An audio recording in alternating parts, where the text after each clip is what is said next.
I'm not going to be, oh, but today I'm going to be, no, it's not going to work out. And you just have them teetering there on this fulcrum, and that is pushing dopamine out like there is no tomorrow. Just to show that, now instead of a 50% reward rate, give the monkey either a 25% or a 75% reward rate.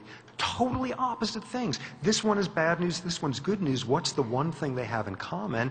Both reduce the unpredictability, both lower the dopamine surge to the same extent. Take a monkey, and there's nothing more addictive out there than the notion that there's a reward lurking out there, and it's a maybe. And what some of our best social engineers, many of them making a good living in Las Vegas, learn how to do is how to turn what seems like a 50% reality of reward to make it that salient when it's 1/10 of a 100% of a chance of reward, how to make one get that dopamine surge and get that goal-directed behavior out of there. So it turns out that brain chemistry works exactly the same way in us. In us, dopamine is about the anticipation reward. Uncertainty boosts it up further. It drives the work needed for the reward. What's unique about us, what's the difference is the lag time between the work and the reward. How long we can hold on, driven by that dopamine surge, to pump out that work in order to get the reward. And we all know this scenario where you interview really, really well for your preschool, and as a result you get into a good school and a good high school, and you study hard, and you get a good GPA, and get into good grad school, get a good job, and eventually you get into the nursing home of your choice. And what we've got here is this astonishing human capacity to hold on. And what we have that is completely unprecedented is the ability in some ideological and some theological systems to hold on even after you are gone. And a world in which you have a reward that comes in an afterlife. A world in which you are willing to put up with the most egregious of versions of pain in the name of holding on, holding on. A world in which unto the generations after you and the sins upon your children, and there's nothing like that out there in any other species. Final domain of culture. Now, if you're a primatologist, up to about 10 years ago, if you ever said the word culture in front of other primatologists, they instantly took your tenure away because it showed you were obviously not serious and anthropomorphizing. These days, there are two words that are the trendiest in primatology. The first is culture, the second is personality. These are both very relevant to non-human species. Culture as defined as the non-genetic transmission of behavioral styles to a next generation. We are not the only species that has culture. Chimps pass on styles of making tools. There's 27 different variants of behavioral differences, regional behavioral differences in different chimp populations that are passed on as culture. A number of years ago in my baboons, I found an interesting example of this as well. And this was a troop where, for very complicated reasons having to do with proximity of humans, half of the males in this troop were killed by humans, and it happened that these were the most aggressive males in the troop. And what you were left with was a very unique situation where there were twice as many females as males, and the males who survived were these very affiliative nice guys, and this produced a completely different social atmosphere in this troop, one where there was far less aggression, everybody getting along a lot better. And here's one example of this. If you were a baboonologist, what I show you here is a lot stranger than if you discovered baboons could fly or were photosynthetic or something. What we have here are two adult male baboons grooming each other. Male baboons do not do this except in this troop.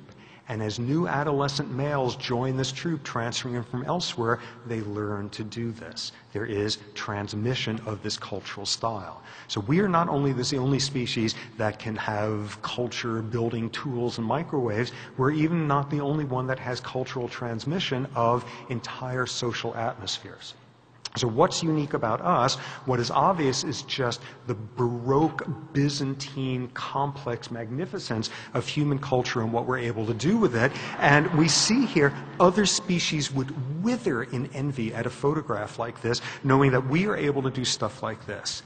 Okay, so what we've got now are all these examples where I think we've got categories of basic building blocks, aggression, empathy, theory of mind, but where we're doing it in ways that are completely unprecedented. But then we move into this final domain where we do things where there is simply nothing else like it in the animal world.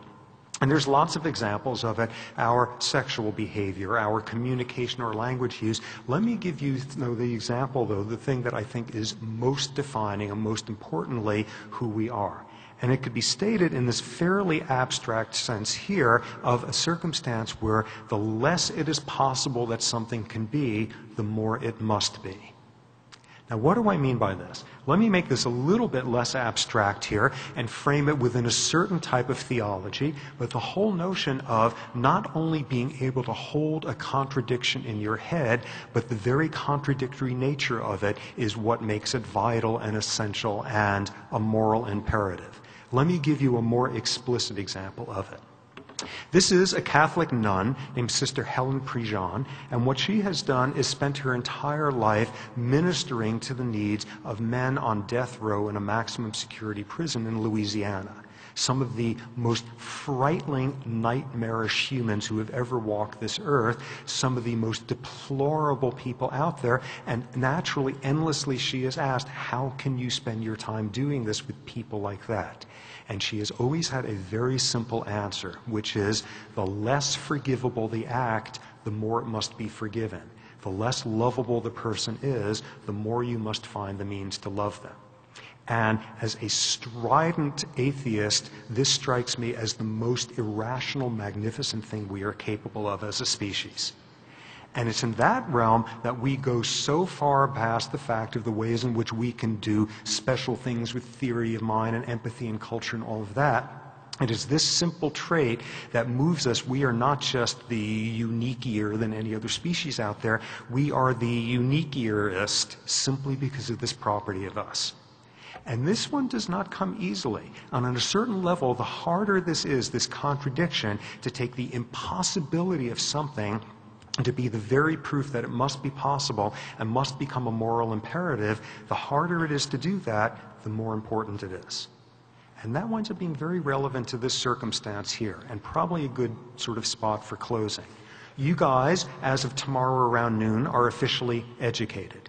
And as part of your education, what has happened is you've learned something about the ways of the world, how things work. You've learned the word realpolitik. You've had your eyes opened up. You've wised up. And one of the things that happens is when you've wised up enough, there's a very clear conclusion that you have to reach after a while, which is, at the end of the day, it's really impossible for one person to make a difference. And thus, the more clearly, absolutely, utterly, irrevocably, unchangeably clear it is that it is impossible for you to make a difference and make the world better, the more you must. You guys are educated, you are privileged, you are well connected, you are enormously lucky if you are sitting here at this juncture, and thus what that means is there's nobody out there who is in a better position to be able to sustain a contradiction like this for your entire life and use it as a moral imperative. So do it. And good luck and have good lives in the process. For more, please visit us at